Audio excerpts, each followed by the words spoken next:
Gather around, snippeteers. It is story time.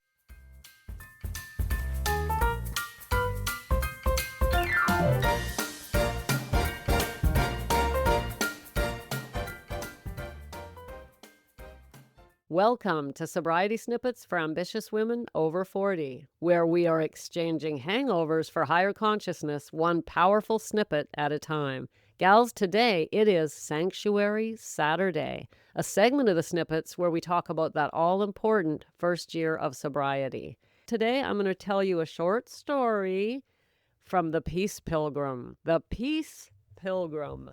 I talked about Peace Pilgrim a while ago, and we're going to revisit her today. For those of you who may not have heard who Peace Pilgrim was, she's an amazing, amazing woman. I found her book in a secondhand shop, and it's just called Peace Pilgrim. And this is a woman who, let's have a look here. Let me just get my facts straight for you. Her name was Mildred Lisette Norman. She was born in 1908, and died in 1981. Now, she walked something like 25,000 miles for peace. And she called herself simply the Peace Pilgrim. And people, of course, found out about her as she walked from town to town across the United States. And they would ask her to come and speak, and people would follow her and come and see her. And if there was social media, she definitely would have been on there, but she was pre-social media. So anyway, they put together a book of her writings and her theories and her thoughts and her stories, and I happened to find it in a secondhand bookshop. And I want to give you a story out of it that she tells because it's such a beautiful illustration of the whole idea, and which we talk about a lot here in Snippetland, of life is happening for me and not to me, right? So briefly, I talk about that here because it points us towards radical responsibility. Everything that comes to us in life is there to help us in some way, no matter how difficult. However, living that and saying it are two different things, right? So here's a story from Peace Pilgrim that I think is a beautiful illustration of this. She says, "Let me tell you a story about an answer to prayer. I was picked up late one night by a young policeman as I was walking along a lonely highway. I believe he was thinking in terms of protective custody. He said to me, 'Why, nobody in this town would walk out along this highway at this time of night.' I said to him, 'Well, you see, I walk completely without fear. Therefore, I'm not attracting things which are not good. It says, that which I feared came upon me, but I fear nothing and expect only good.' He took me in anyhow, and I found myself in a cell. The floor was littered with old newspapers and cigarette butts and every old thing. The accommodations consisted of a single mattress on the floor and 4 ragged blankets. There were 2 women attempting to sleep together on that single mattress. They told me there had been 8 women in that cell the night before with those accommodations. There was a rather nice feeling among the prisoners in general. They said to me, 'You'll need to have 2 blankets because you'll be sleeping on the floor.' So I took a newspaper and cleared a place on the floor, then put 1 blanket down and the other blanket over me and slept comfortably enough. It wasn't the first time I had slept on a cement floor, nor the last. If you're relaxed, you can sleep anywhere. When I woke up in the morning, I saw this man staring through the bars. I said to him, 'What time does court convene?' He said, 'I don't know.' I said, 'Well, aren't you a policeman?' 'No,' he said, 'I just like to look at the girls.' It was one of the town's sports. Anyone could come in right off the street and see what they had in there today. Let's go look at the girls." One of the women was middle-aged and was being held for being drunk and disorderly. It was her 7th offense, she told me, so it wasn't so hard on her. But the other was an 18-year-old girl. She felt her entire life was ruined because of this experience. I said, "It's my 2nd time, and I certainly don't think my life is ruined." I got her all cheered up, and we talked about what she'd do when she got out. She was to get out that day or the next day.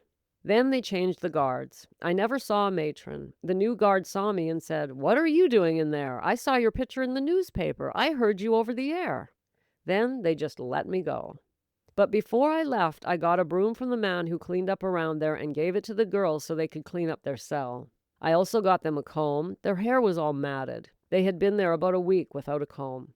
What I really wanted to tell you is that the 18-year-old girl was a deeply religious person. She had been desperately praying for help. I believe that I was picked up off the highway that night and set behind prison bars in order to answer her prayers. Wow. Right? I don't even know what to say about that. What can we say about this? Well, I hope I can be half as accepting of the difficult circumstances in my life as the Peace Pilgrim. This is a really worthwhile book. I don't even know if it's still in print. And it was published by Friends of Peace Pilgrim. It's just a collection of things she said and did and thought and a little bit on her story. But this woman was amazing. She just decided, I'm going to live my life walking for peace. Now, we don't have to run out and do something like that. But gals, if we can just somehow accept that the things that come to us in life come for a reason, everything changes, even when nothing changes. So everything will look exactly the same, except your attitude towards it has changed, and therefore everything changes.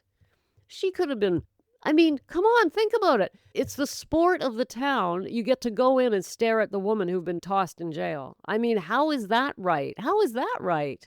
Right? Not only that, but she's told to sleep on the floor. And the whole story is so, and there she is, approaching it as, okay, here I am. I wonder why. It was the 18-year-old girl who needed her there that night, needed to learn something new. When we come on the journey to sobriety, gals, if we don't take radical responsibility, meaning if we don't decide that everything that's ever happened to us and everything that ever will happen to us is there for a reason, and it is to benefit us, to help us grow. If we don't take that approach, sobriety is very difficult because our emotional growth is stunted. You see, taking radical responsibility is a mature emotional approach to life. It requires us to take an emotional approach, an emotional stance that we may not feel ready for. You see, when you decide to do radical responsibility, don't expect to do it perfectly. Don't expect to even remember that you're doing it. Someone's going to have to be reminding you. But you can practice it. Everything we talk about here is simply practice. You'll be going along and grumbling, why me? Why is this happening? Why'd that happen? Oh, then this happened. And then you'll suddenly remember, well, wait a minute. Maybe there was a reason. I don't know what it is yet, but sooner or later I'm going to find out. Even the most difficult things like death.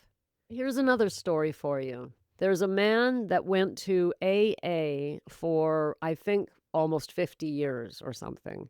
I'm not going to mention his name, but you can hear him speak on YouTube. But he has a story that illustrates this so beautifully. He had been practicing radical responsibility throughout his entire sobriety, and he had decided that everything that came towards him was coming there to help him in some way, help him to grow in some way. They're coming towards him for a purpose. Well, one day his grown daughter drove her teenage daughter to school, and when she got back to the house, there was an intruder in the house waiting for her, and he beat her to death. When this man got the phone call, your daughter has been beaten to death in her own home, he says, I could feel myself accepting it. I could feel myself recognizing there would be growth. I could feel myself coming to terms with it as I was hearing the words on the telephone. And I want you to know this man had as many emotions, as strong of emotions as you and I. But even in the moment that he was being told what had happened to his daughter, he was already practicing this principle.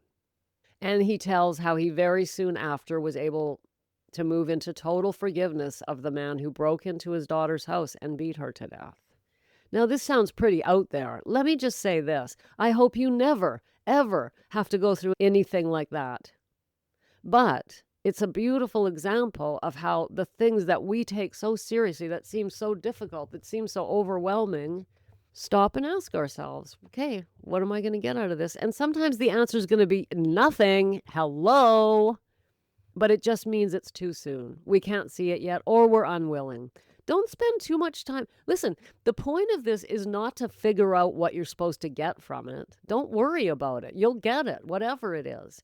Instead, the point of this is just going, okay, I'm good.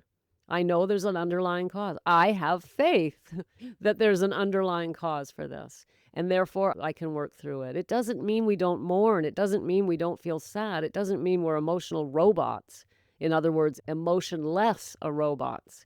It's not what it means at all. We feel deep compassion and love for others, but we don't fall apart, and we never, never, never, never become victims of circumstances. That's what radical responsibility is.